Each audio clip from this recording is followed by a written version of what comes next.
Under the emergency wiretap, who would actually give the go-ahead if it's not a judge in that? Would it be the OPP themselves? Somebody just takes it upon themselves to? Absolutely. An OPP officer just phones up the telephone company and says, do the tap.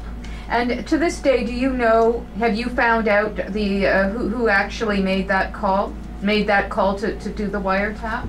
We have, if you read the preliminary inquiry transcripts in total, and I hope that some news organization posts them all. I have one copy of them. If anybody volunteers to post them on their website, I'll loan it to you.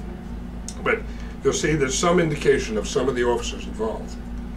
But do you know who made the call? Is that ever been, you asked many times in those transcripts, who did it? Who did it? You asked Chief Fantino, he didn't know. The chief investigator didn't know. Did you find out who made that call for this wiretap? I do not at this moment know who made the call.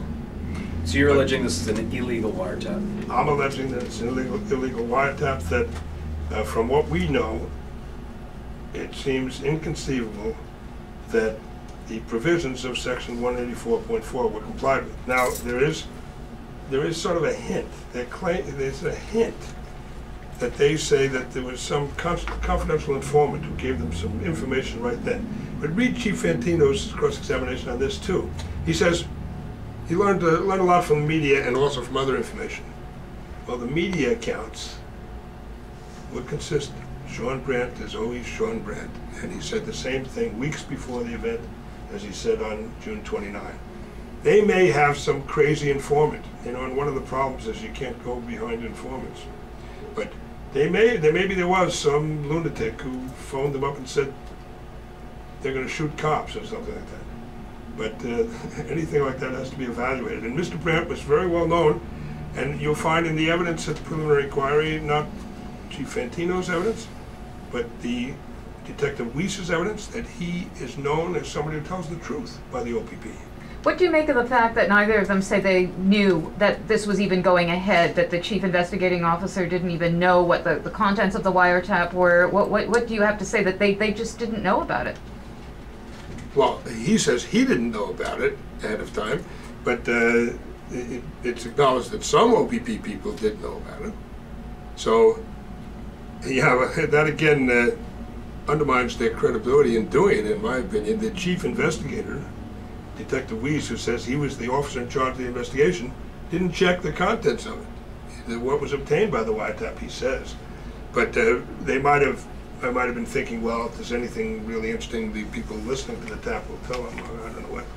Are there any thoughts of taking this case to the UN or the EU or the AU in terms of taking it out?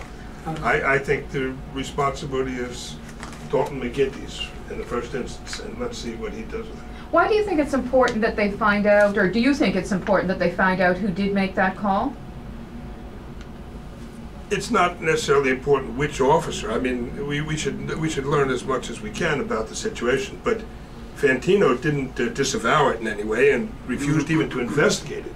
That's, in my opinion, unbelievable. How could he refuse to investigate in these circumstances when he says he doesn't know anything about how it came about, and it's an extraordinary wiretap, and he acknowledges it's an invasion of everybody's privacy, and he says, I'm not going to even investigate? I assume they did the right thing, he says. Now, Fantino's quote of suffering grave consequences is up to interpretation. What is your interpretation of what could have happened? When he threatened Shawn with grave consequences?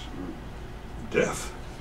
Dudley George suffered grave consequences. That's the gravest consequences we're aware of as human beings. Premature death at the hands of a sniper. That, I don't know what was in Commissioner Fantino's mind, and I don't know exactly how Shawn Brant reacted to that, but it would seem to me in the context that that's what would occur to most people. Why do you think you were only told about this wiretap days before the preliminary inquiry? Do you think they were trying to hold it from you? I mean, why do you think they waited? Absolutely. Well, the evidence of the officer in charge of the investigation was that they were considering maybe they shouldn't disclose it to us, and then finally there was a decision made that they had to. So I think, well, I think probably they realized that we would make a big deal about this extraordinary wiretap, and that's what we're trying to do right now. How does the publication of this evidence help your client's case? It's not a question of helping my client's case. Mr. Brant has much greater concerns than his own guilt or innocence, as you know if you follow him in the news.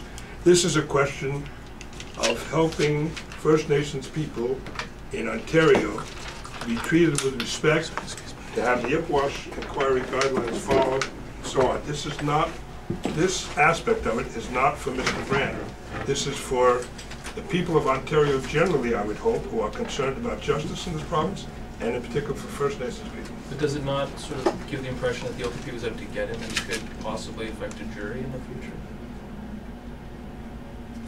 I don't know. I mean, I think it gives the impression that the OPP might have acted improperly, but that doesn't directly impinge upon guilt or innocence. So the purpose of this press conference is not to advance Mr. Brant's case. The purpose of this press conference is to initiate serious discussion of issues of great public importance in Mr. Brant's view and in my view. Are you demanding an inquiry as well, or is it just an investigation on well, it's Julian Fantino's? I don't think there necessarily has to be another public inquiry. Public inquiries are very useful, I think, but you don't want to. They're expensive. You don't want to just do it all. I wouldn't say there should be a public inquiry. There should be a serious investigation by the Premier's office, and then, depending upon what they determine, we'll see how we would react to whatever they do. But we can't be left with Fantino saying, I'm not going to even investigate about this wiretap, for example. So you're calling for Fantino to be removed temporarily, at least while there's an investigation? Or temporarily suspended, let's say, and have a very quick investigation. I would think even before suspending him, somebody should read that transcript. But then, if somebody does read that transcript who is aware of Ipwash, I would think they would recognize this danger in allowing this man to continue to be head of the OPP, and the danger we're talking about is life and death. Have you heard of other cases of wiretaps during that protest? Or there could have, from what we understand, there could have been 5 other people who were wiretapped as well. Have you heard that as well? I don't know any details about anything like that, so I don't want to say anything that I don't know for sure. How did Fantino get his job in the first place? I'm sorry? How did he get his job in the first place, Fantino? How did You got appointed. You get appointed by the provincial government. He has a long history of experience as a leader of police forces. Wasn't he also appointed as a Toronto police chief? Because apparently his record wasn't good enough to apply for the job. Well, he's been a controversial figure. It was controversial as to whether or not he should become chief of the Toronto Force, but he did. He didn't right away. You know, he rose through the ranks in Toronto and wanted to be chief, obviously, but then wasn't made chief. Then he became chief in London, is my recollection, and then came back to Toronto as chief. There were people in opposition to him as chief. He served his term, and then he was appointed commissioner of the OPP. That's my understanding of his history. Who does the appointing? The provincial government. I'm not sure of the details as to how it works, but certainly Premier McGuinty would have some influence. So they'd be in a position to remove him as well in that case. Absolutely. But when confronted apparently by some newspaper people yesterday about Commissioner Fantino, according to the press, Mr. McGuinty responded, I have great confidence in him. Would have thought he might have said, I'll consider the matter. You said what you want McGuinty to do. What do you think he'll do? I have no idea. I do have some respect for Michael Bryant, and I would hope that he, in particular, in his role, his current portfolio, would read the transcript, and then I would think he'd be very concerned about reading it. But it's hard to know.